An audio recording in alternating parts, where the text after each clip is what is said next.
The morning sun cast long shadows across the ancient stones of Windsor Castle as Princess and adjusted her navy blazer and checked her watch one final time. She had arrived 30 minutes early for the Privy Council meeting, a habit she had maintained for decades of royal service. The Princess Royal took pride in her punctuality and dedication to duty, qualities that had earned her respect throughout the Commonwealth, and walked through the familiar corridors with purposeful strides, her sensible shoes clicking against the polished marble floors. She had attended hundreds of these meetings over the years, offering counsel on matters of state, constitutional issues, and royal protocol. Her experience was invaluable, particularly during this transitional period following their mother's passing and Charles's ascension to the throne. As she approached the chamber doors and noticed something unusual, two palace guards stood at attention, their faces professionally neutral, but their postures somehow more rigid than normal. She recognized them both, Williams and Henderson, men who had served the royal family faithfully for years. They had always greeted her with respectful nods and warm smiles. "Good morning, Your Royal Highness," Williams said, but his voice carried an uncomfortable tension. He stepped slightly to the left, positioning himself more directly in front of the ornate double doors, and paused, her keen eyes taking in the subtle but unmistakable change in atmosphere. "Good morning, Williams." "Henderson." She moved forward, expecting them to step aside, as they always had. Instead, they remained firmly in place. "I'm sorry, Your Royal Highness," Henderson said, his voice barely above a whisper, "but we have instructions that you are not to enter the chamber today." The words hit, and like a physical blow. In 50 years of royal service, she had never been denied access to any official meeting or ceremony. She was the Princess Royal, the hardest-working member of the royal family, and Charles's trusted sister. The very idea that she would be barred from a Privy Council meeting was not just unprecedented, it was unthinkable. "I beg your pardon?" Anne's voice remained steady, but her eyes flashed with barely controlled anger. "There must be some mistake. I am a member of the Privy Council. I have every right to attend this meeting." Williams shifted uncomfortably, his loyalty to the princess warring with his duty to follow orders. "Your Royal Highness, we are simply following instructions. The Queen Consort herself gave the directive this morning." The mention of Camilla sent a chill through Anne's veins. She had watched her brother's relationship with Camilla evolve over the years, from the scandalous affair that helped destroy his marriage to Diana, through the gradual acceptance by the family, to their eventual marriage, and had always been diplomatically cordial to Camilla, but she had never forgotten the pain that woman had caused her family. Now, as Queen Consort, Camilla seemed to be flexing muscles that Anne didn't know she possessed. The idea that this woman, who had once been considered unsuitable to even be seen in public with Charles, was now giving orders that excluded the Princess Royal from royal duties was beyond insulting. "Where is my brother?" and demanded, her patience wearing thin. "I need to speak with the king immediately." Henderson looked genuinely distressed. "His Majesty is already in the chamber, Your Royal Highness. The meeting began 15 minutes ago. We were told that if you arrived, we should inform you that your presence was not required today," and felt her world tilt slightly on its axis. Not only was she being excluded, but Charles was already inside, conducting business without her. Had he agreed to this? Had her own brother, the man she had stood by through every scandal and crisis, actually approved of her exclusion? The corridors suddenly felt too warm, too confining, and had dedicated her entire life to royal service, often at the expense of her own desires and ambitions. She had been the dutiful daughter, the reliable sister, the hard-working princess who never sought the spotlight, but always delivered results. She had supported Charles through his difficult divorce, his relationship struggles, and his journey to the throne.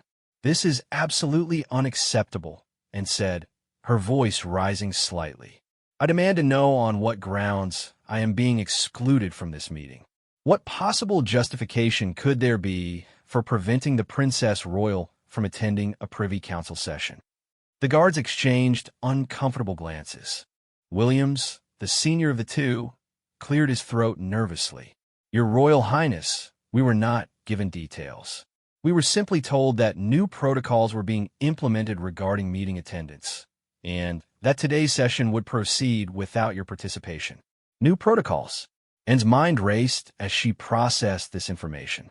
What kind of protocols could possibly justify excluding her?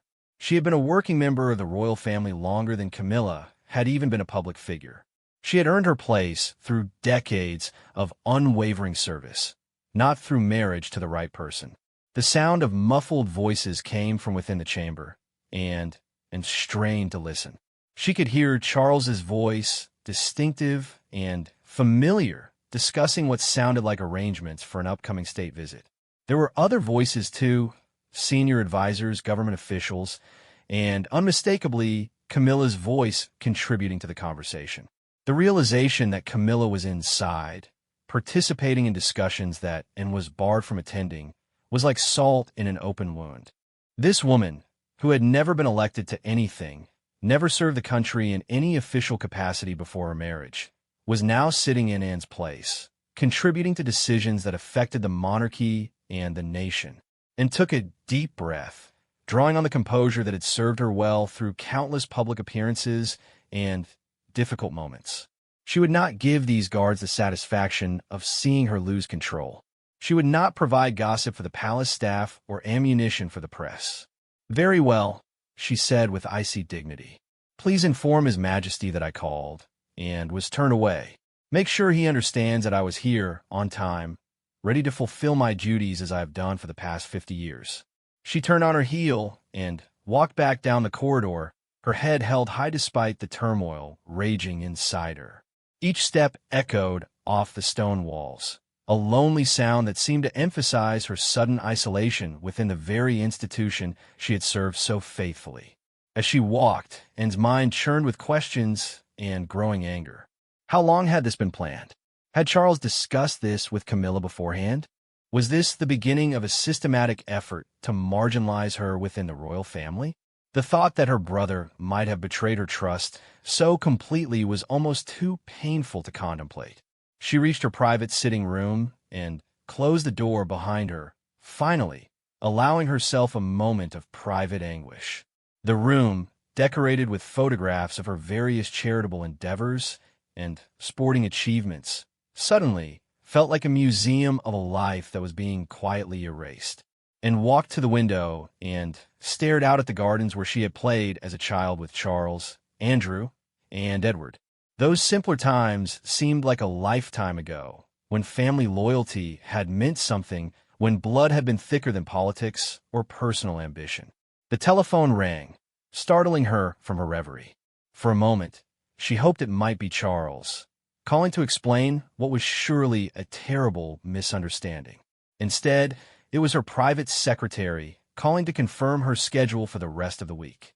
As she listened to the familiar routine of appointments and engagements and realized that nothing had prepared her for this moment.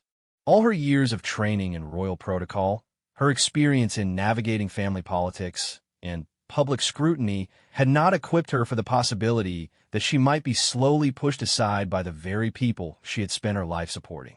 The conversation with her secretary ended, and found herself alone again with her thoughts. She needed to understand what had happened, and more importantly, what was going to happen next. Was this an isolated incident, or the first move in a larger game? One thing was certain: she would not go quietly into the background. She had earned her place in the royal family through service, not marriage, and she intended to fight for that place with every resource at her disposal. 3 days passed before Anne received any word from her brother. The silence from Buckingham Palace was deafening, made worse by the steady stream of royal engagements that continued without her involvement. She watched from her apartment at Gatcombe Park as news reports showed Charles and Camilla attending various functions, accepting diplomatic credentials, and hosting receptions. Each image felt like another small wound, and had been by her brother's side for these exact types of events for decades. She knew the protocols, understood the nuances of diplomatic relationships, and had built personal connections with many of the foreign dignitaries who were now meeting with the new royal couple. The call finally came on Thursday morning while and was having breakfast with her husband, Tim. The familiar ring of the secure royal telephone line made both of them look up from their morning papers. Tim's expression was sympathetic but worried. He had watched his wife struggle with the unprecedented exclusion and growing frustration over the past few days. "Your Royal Highness," came the crisp voice of one of Charles's private secretaries. "His Majesty requests your presence at Clarence House this afternoon at 3 o'clock," and felt a mixture of relief and apprehension. Finally, Charles wanted to speak with her, but the formal tone of the invitation, delivered through a secretary rather than a personal call from her brother, suggested this would not be the warm family reconciliation she had hoped for. "Of course," and replied coolly. "Please inform His Majesty that I will be there promptly." She spent the rest of the morning preparing for what she suspected would be one of the most important conversations of her life, and chose her outfit carefully, a conservative dark blue suit that conveyed both respect for the monarchy and her own dignity as the Princess Royal. She rehearsed various approaches to the conversation, trying to anticipate Charles's explanations and prepare her own responses. The drive to Clarence House felt longer than usual, despite the familiar route through London, and found herself studying the faces of people on the streets, wondering if they knew about the unprecedented rift developing within the royal family. The British public had always viewed her as a steady, reliable presence, someone they could count on to fulfill her duties without drama or scandal. What would they think if they knew she was being systematically excluded from royal business? Would they understand her position, or would they assume she had somehow brought this upon herself? The thought of public speculation about her relationship with Charles and Camilla was deeply troubling. Clarence House appeared unchanged from the outside, its elegant Georgian facade maintaining the same dignified appearance it had presented for centuries. But as Anne was escorted through the familiar halls, she noticed subtle changes. There were new photographs on the walls, images of Charles and Camilla at recent events, many of them occasions where Anne would normally have been present. The sitting room where she was asked to wait was one she knew well. She had attended countless family gatherings here over the years, celebrating birthdays, discussing royal business, and supporting each other through various crises. The room held memories of laughter and serious conversations, of family bonds that had seemed unbreakable. Charles entered exactly at 3 o'clock, his punctuality a trait they had both inherited from their mother. But his manner was formal, distant in a way that immediately told, and this would not be the brotherly conversation she had hoped for. He was every inch the king, and she was clearly expected to remember that fact. "And," he said with a slight nod, not moving to embrace her as he once would have. "Thank you for coming." "Charles," she replied, remaining standing until he gestured for her to sit. The distance between them felt vast, despite the small room. "I'm sure you have questions about the recent changes in protocol," Charles began, settling into his chair with the careful posture of someone who had been trained in royal bearing since childhood. "I wanted to explain the reasoning behind some of the decisions that have been made," and felt her temper flare at his clinical tone. "Decisions?" "Charles, I was barred from a Privy Council meeting. I've been excluded from royal business without explanation or consultation. These aren't minor protocol adjustments. This is a fundamental change in my role within the family." Charles's expression remained neutral, and caught a flicker of something, guilt, perhaps, or discomfort in his eyes. "The monarchy is evolving, and we're moving toward a more streamlined approach to royal duties, focusing on core members of the immediate family." The words hit, and like a slap. Core members. After 50 years of service, after being their mother's most reliable child, after standing by Charles through every scandal and crisis, she was apparently no longer considered part of the core royal family. "I see," she said, her voice carefully controlled. "And who exactly determined that I was no longer a core member? Was this your decision alone, or did you have guidance in reaching this conclusion?" The pause before Charles answered told, and everything she needed to know. "These decisions are made collectively," considering what's best for the monarchy moving forward. Camilla, as queen consort, naturally has input into the direction of royal activities. There it was. Camilla's influence, spoken aloud and acknowledged, and had suspected it, but hearing Charles confirm that his wife was involved in decisions about Anne's role within the family was deeply painful. Camilla, and repeated, unable to keep the edge from her voice. The woman who spent years as your mistress while you were married to Diana, who caused our family immense pain and public embarrassment, is now making decisions about my place in the monarchy I've served faithfully my entire adult life. Charles's face flushed with anger. That's enough, Anne. Camilla is my wife and the queen consort. She deserves your respect, and she has every right to be involved in decisions about the future of the royal family.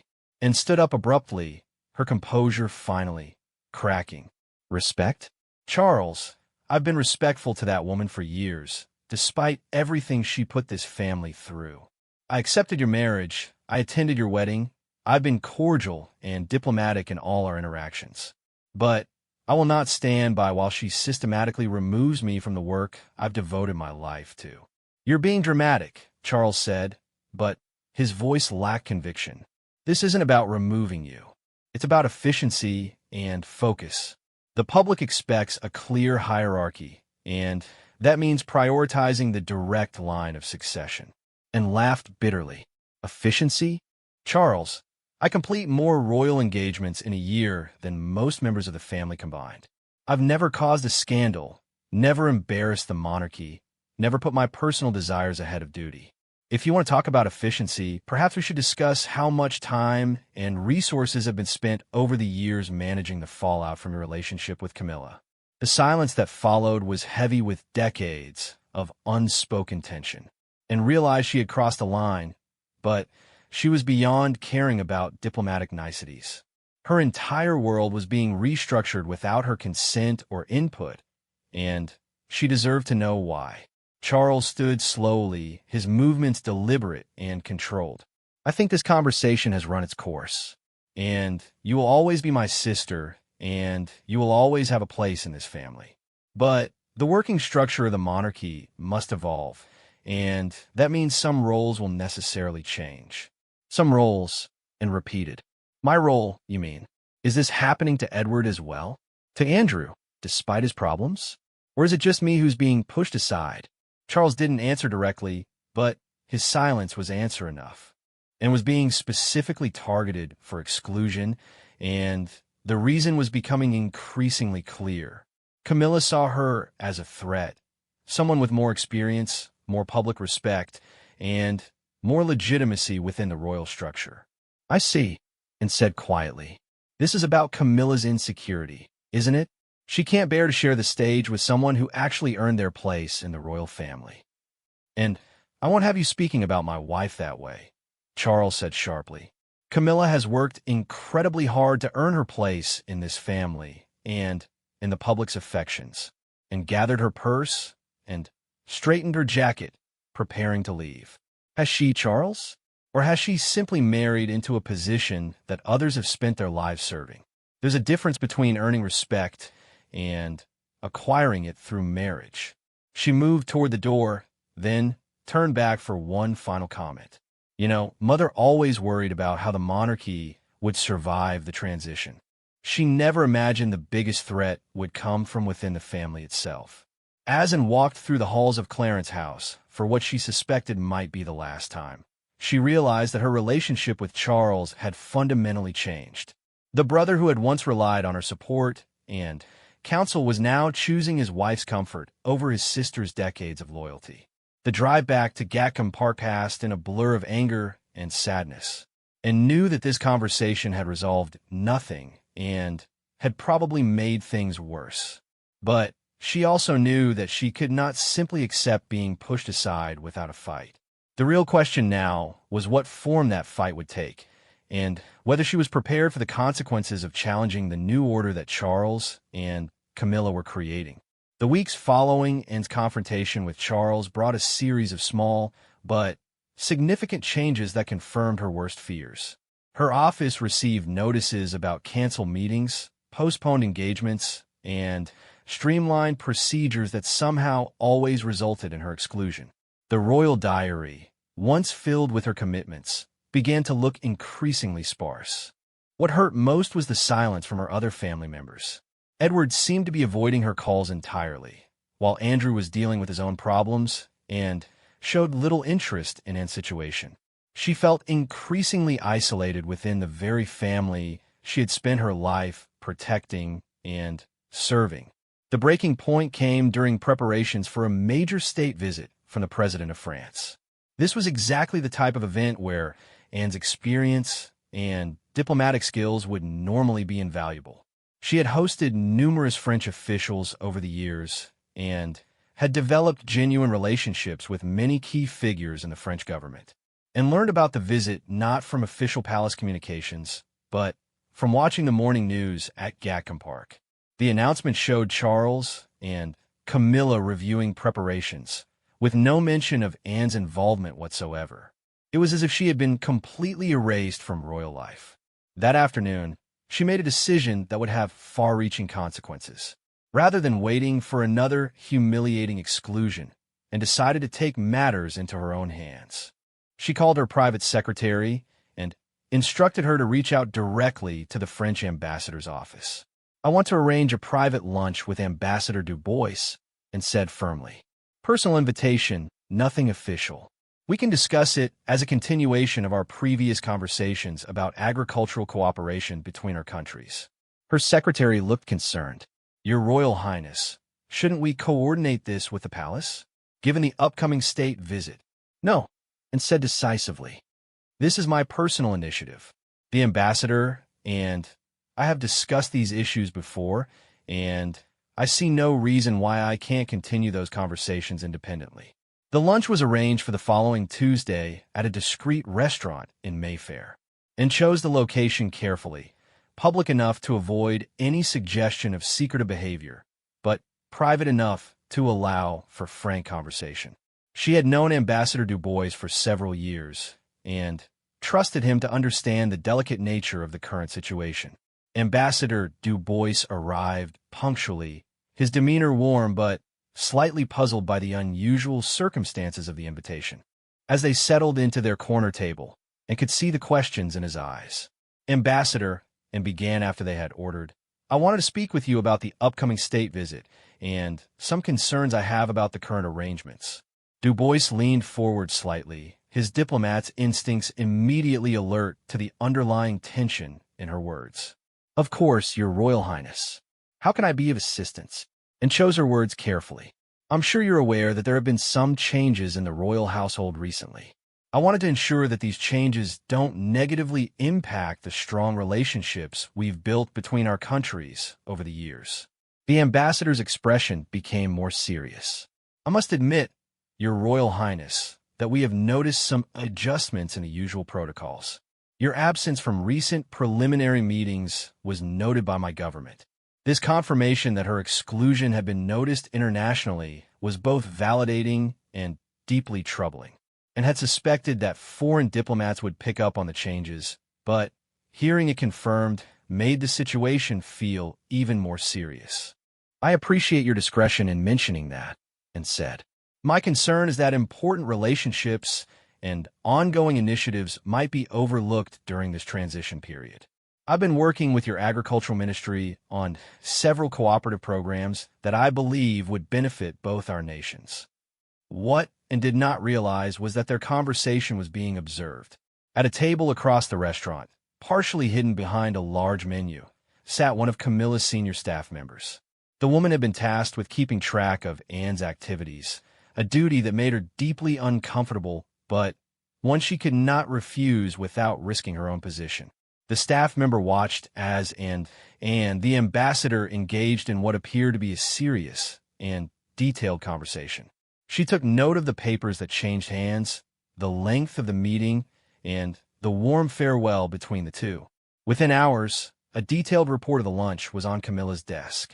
Camilla read the report with growing anger. The idea that Anne would meet privately with a foreign ambassador during the preparation period for a state visit was, in her view, an unacceptable breach of protocol. More than that, it represented a direct challenge to the new order she was working to establish. That evening, Camilla brought the report to Charles as he was reviewing papers in his study at Clarence House. She entered without knocking, a privilege she had assumed since becoming queen consort, but one that still sometimes surprised Charles. "We have a problem," she announced, placing the report on his desk. "Your sister is actively working to undermine the arrangements for the French state visit." Charles looked up from his papers, immediately sensing the storm brewing in his wife's demeanor. "What are you talking about?"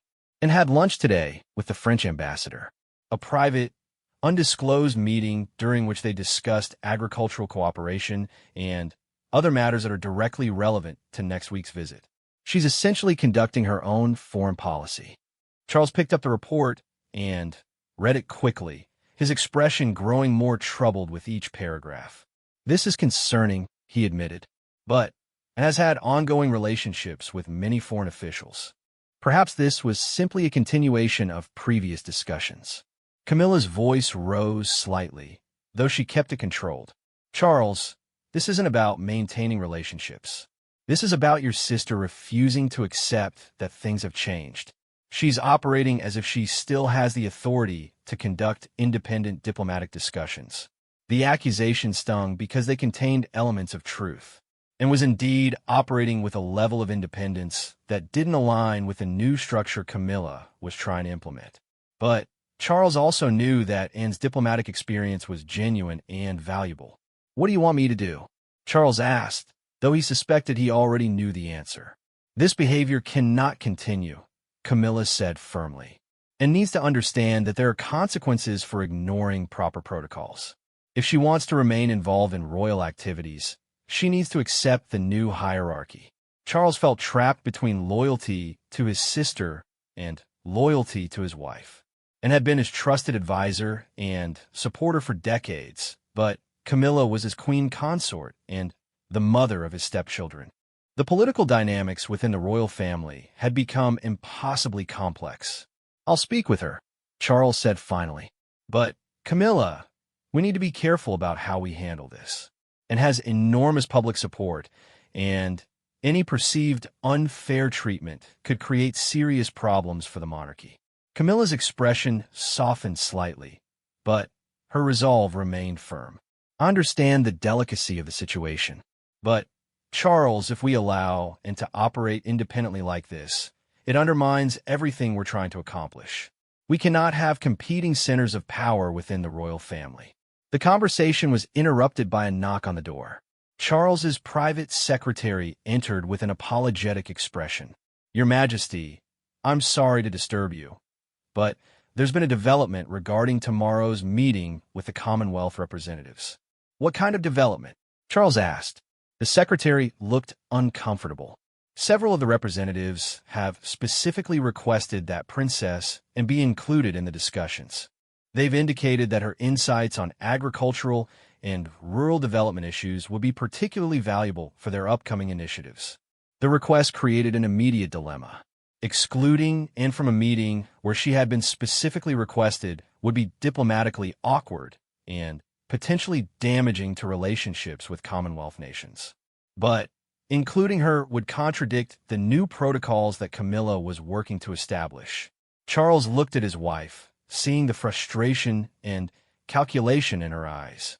This was exactly the type of situation that made Anne's continued involvement so problematic from Camilla's perspective. Anne's experience and relationships created ongoing demands for her participation that were difficult to refuse without causing offense. "Tell the representatives that we're reviewing the agenda and will confirm the attendee list in the morning," Charles said finally. After the secretary left, the room fell silent. Both Charles and Camilla understood that this was a crucial moment. The decision about Anne's participation in the Commonwealth meeting would set a precedent for how similar situations would be handled in the future. "If we include her this time," Camilla said quietly, "it becomes much harder to exclude her from future meetings. The Commonwealth representatives will expect her continued involvement." Charles nodded reluctantly. "But if we exclude her despite their specific request, It could damage our relationships with nations that are already questioning their ties to the monarchy. The complexity of the situation was becoming increasingly apparent. Anne's decades of service had created a web of relationships and expectations that could not be easily dismantled without consequences. But Camilla's vision of streamlined monarchy required clear hierarchies and consistent protocols. As they sat in the study, both Charles and Camilla realized that the problem was far more complicated than either had initially understood. The Princess Royal was not simply going to fade quietly into the background, and her continued prominence was creating challenges that threatened the stability of the new royal order. The Commonwealth meeting decision became a turning point that neither Charles nor Camilla had anticipated. When word leaked to the press that Commonwealth representatives had specifically requested Princess Anne's participation, it created exactly the type of public attention that the royal family typically tried to avoid. The leak came from an unexpected source. One of the Commonwealth representatives who had grown frustrated with the apparent sidelining of someone they considered crucial to ongoing agricultural development programs. Within hours of the story breaking, social media was buzzing with questions about why Princess Anne was being excluded from royal duties. Anne first learned about the public attention when her private secretary burst into her study at Gatcombe Park, phone in hand, and looking slightly overwhelmed. "Your Royal Highness, we're being flooded with calls from journalists. They're asking about your role in the upcoming Commonwealth meetings and whether there's been a change in your duties." And felt a mixture of vindication and concern. While she was gratified that her absence had been noticed and questioned, she also knew that public attention on royal family tensions was dangerous for everyone involved. The monarchy's strength depended on presenting a united front, and any perception of internal conflict could be damaging. "What exactly are they asking?" Anne inquired, setting down the correspondence she had been reviewing. Her secretary consulted her notes. "Questions about your exclusion from recent meetings, speculation about tensions with Queen Camilla, and requests for comment on what they're calling your diminished role in royal activities." The phrase "diminished role" particularly stung, not because it was inaccurate, but because it captured so precisely what had been happening, and had indeed been systematically marginalized. And the fact that it was now being discussed openly made the situation much more serious. At Clarence House, Charles was dealing with his own crisis management situation. His press secretary had presented him with a thick folder of newspaper clippings and social media posts, all focusing on the apparent rift between and the new royal administration. "The story is gaining momentum, Your Majesty," the press secretary explained. "We're seeing supportive comments about Princess Anne from agricultural organizations, Commonwealth officials, and veterans groups. The public perception seems to be that she's being treated unfairly." Charles rubbed his temples, feeling the familiar pressure of managing competing interests within the royal family. "What are our options for response? We could issue a statement clarifying that Princess Anne remains an important member of the royal family and continues to carry out significant duties," the secretary suggested. "Or we could arrange for her to attend some high-profile engagements to demonstrate that there's no rift." Both options presented problems. A statement might draw more attention to the issue, while arranging public appearances for and would contradict the streamlining that Camilla had been working to implement. Camilla herself was dealing with her own image management challenges. Her personal staff had compiled a troubling collection of online comments and newspaper editorials that portrayed her as jealous and vindictive toward Anne. The narrative that was emerging painted Camilla as an insecure usurper who was threatened by Anne's competence and popularity. The situation became even more complicated when several major agricultural organizations issued a joint statement expressing their appreciation for Princess Anne's continued leadership on rural and farming issues. The statement, while diplomatically worded, made clear that these organizations expected to continue working with and valued her expertise. "This is exactly what I was afraid of," Camilla told Charles during an increasingly tense conversation in their private sitting room, "and has built all these relationships that create ongoing expectations for her involvement. Every time we try to establish new protocols, we run into these existing commitments and relationships. Charles was beginning to understand the full complexity of the situation and wasn't simply a family member who could be quietly reassigned to different duties. She was an institution in her own right, with relationships and responsibilities that extended far beyond the royal family's internal dynamics. Perhaps we need to reconsider our approach, Charles suggested carefully. Anne's experience and connections might actually be assets we should be utilizing rather than trying to replace. Camilla's reaction was immediate and sharp. Charles, if we back down now, we'll never be able to establish proper hierarchies. And we'll continue to operate as if nothing has changed. And we'll be right back where we started. The conversation was interrupted by an urgent call from the Prime Minister's office. The PM's private secretary requested an immediate conversation with Charles about what was being described as a matter of some delicacy regarding royal family arrangements. When Charles took the call, he was surprised by the directness of the Prime Minister's concerns. Your Majesty, I'm receiving questions from Commonwealth leaders about Princess Anne's continued involvement in agricultural cooperation programs. Several have expressed concern that changes in royal protocols might affect ongoing initiatives that are important to their countries. This was the nightmare scenario. The royal family's internal tensions were beginning to affect diplomatic relationships and government business. Charles realized that the situation had escalated beyond a simple matter of family dynamics. I understand the concern, Charles replied carefully. We're reviewing our protocols to ensure that all important relationships and commitments are properly maintained. After ending the call, Charles sat in silence for several minutes, contemplating the complexity of the situation. What had started as an attempt to streamline royal duties had become a crisis that threatened to damage relationships with Commonwealth nations and create ongoing public relations problems. Meanwhile, Anne was facing her own difficult decisions. Her private secretary had received dozens of invitations and requests for her participation in various events and initiatives. Many of these were from organizations she had worked with for years, and they clearly expected her continued involvement. What should I tell them? Her secretary asked.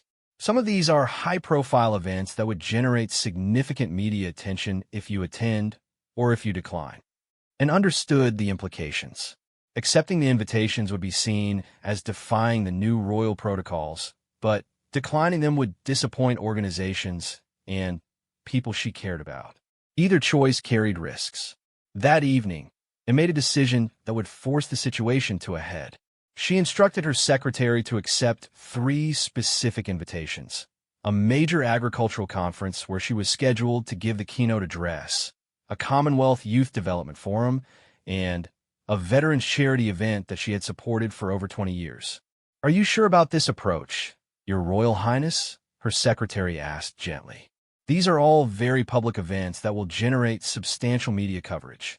And nodded firmly. I've spent 50 years building relationships and commitments in service to this country. I will not abandon those responsibilities simply because someone finds my continued involvement inconvenient. When news of Anne's planned appearances reached Clarence House, the reaction was swift and decisive. Camilla saw the acceptances as a direct challenge to her authority, while Charles recognized them as Anne's way of forcing a final confrontation about her role. She's essentially daring us to stop her, Camilla observed during another late-night discussion with Charles. If we try to prevent her from attending these events, it becomes a very public battle. But if we allow her to attend, she's operating completely independently of our authority. Charles felt the weight of a decision that would define not just Anne's future role, but the entire direction of his reign. The streamlined monarchy that Camilla envisioned required clear authority and consistent protocols. But forcing Anne out completely risked damaging relationships and creating public relations disasters. We need to make a choice, Charles said finally. Either we find a way to work with and within the new structure, or we face the consequences of a very public family dispute. The next morning would bring a conversation that would determine not just Anne's future, but the character of Charles's kingship and the stability of the monarchy itself. All three of them knew that they had reached a point where compromise was becoming increasingly difficult, and someone would have to give ground. The call came at 7 in the morning, earlier than and had ever received a royal summons. Charles's voice on the secure line was strained and formal, requesting her immediate presence at Buckingham Palace for what he described as an urgent family matter that cannot wait. And knew this was the final confrontation.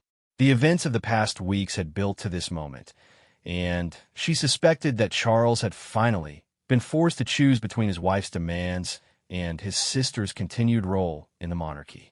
She dressed carefully in her naval uniform, a choice that symbolized her decades of service and reminded everyone of her legitimate place within the royal hierarchy. The drive to Buckingham Palace took her through London streets filled with people going about their morning routines, unaware that a crisis was unfolding within the royal family, and found herself wondering how much the public really understood about the changes happening behind palace walls and whether they would care if they knew the full truth. At the palace, she was escorted not to one of the formal meeting rooms, but to the private family sitting room where some of the most important decisions in royal history had been made. The choice of location sent a clear message. This was about family, not just protocol. Charles was already waiting when she arrived, but he was not alone.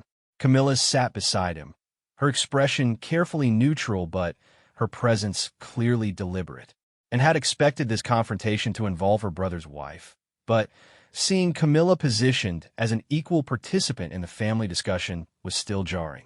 "And thank you for coming so quickly," Charles began, his formality indicating that this would not be a casual family conversation.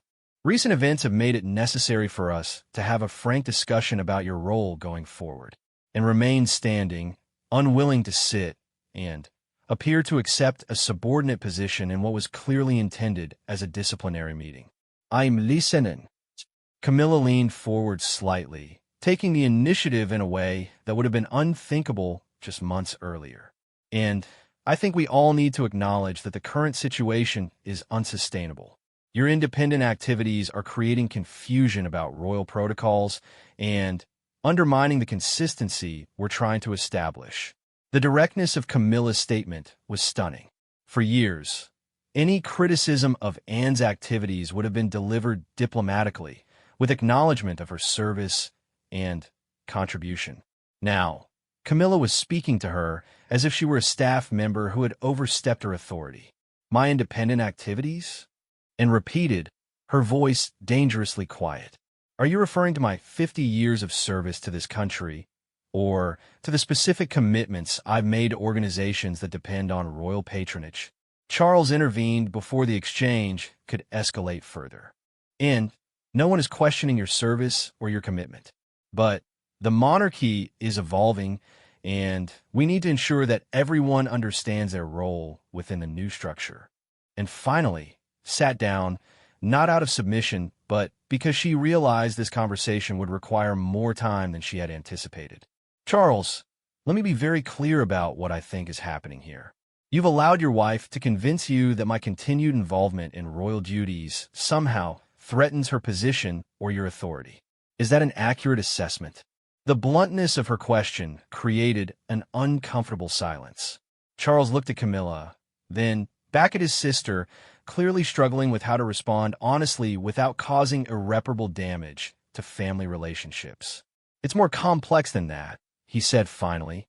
"We're trying to create a more focused approach to royal duties, with clear lines of responsibility and authority. Your experience and relationships are valuable, but they need to fit within an overall structure." And leaned back in her chair, studying both of them carefully. "And what structure would that be? One where the queen consort has veto power over the activities of the Princess Royal? One where decades of royal service can be overruled by someone who joined this family through marriage rather than birth?" Camilla's composure finally cracked slightly. "And I understand your frustration, but you need to accept that things have changed. Charles is king now, and I am queen consort. We have responsibilities that require us to make difficult decisions."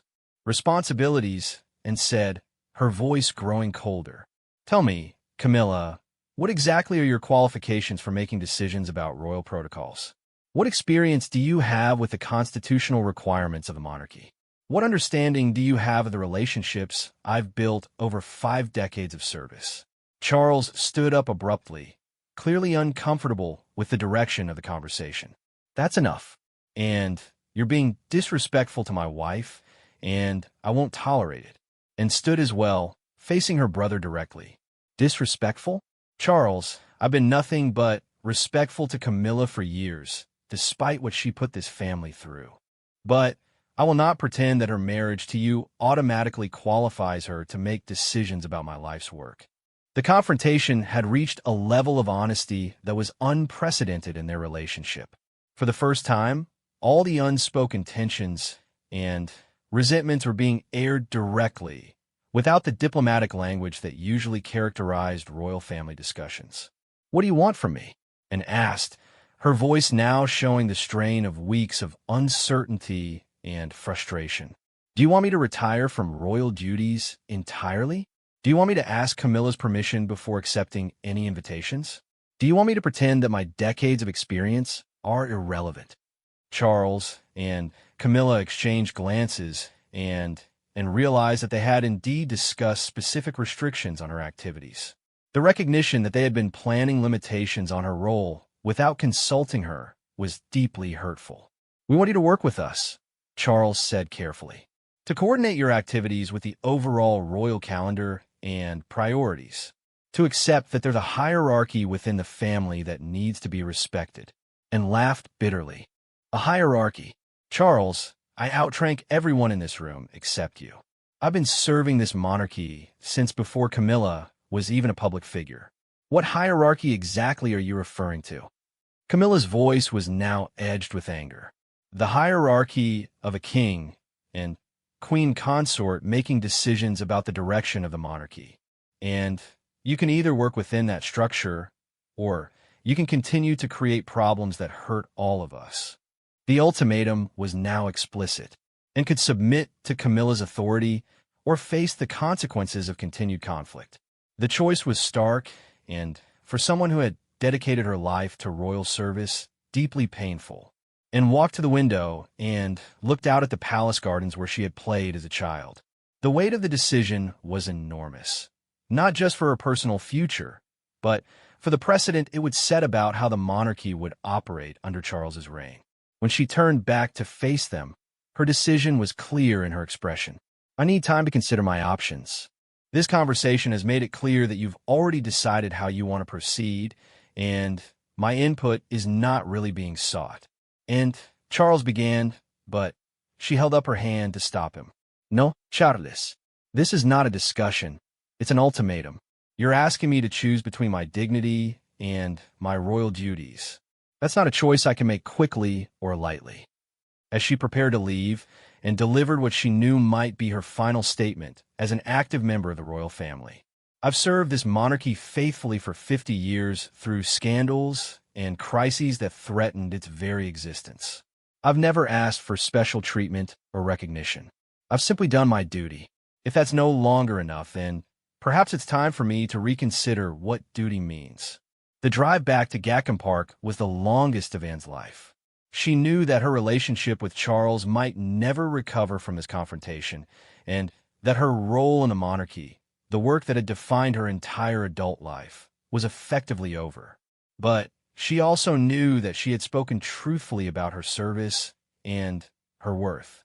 Whatever happened next, she would face it with the same dignity and determination that had carried her through 5 decades of royal duty. The silence from Buckingham Palace over the following days would speak louder than any official statement, and began to understand that her real choice was not whether to submit to the new order, but how to maintain her integrity while watching everything she had worked for slip away. Charles, meanwhile, sat in his study that evening, staring at photographs of his family and wondering if the cost of Camilla's vision for the monarchy had been worth the loss of his sister's trust and support.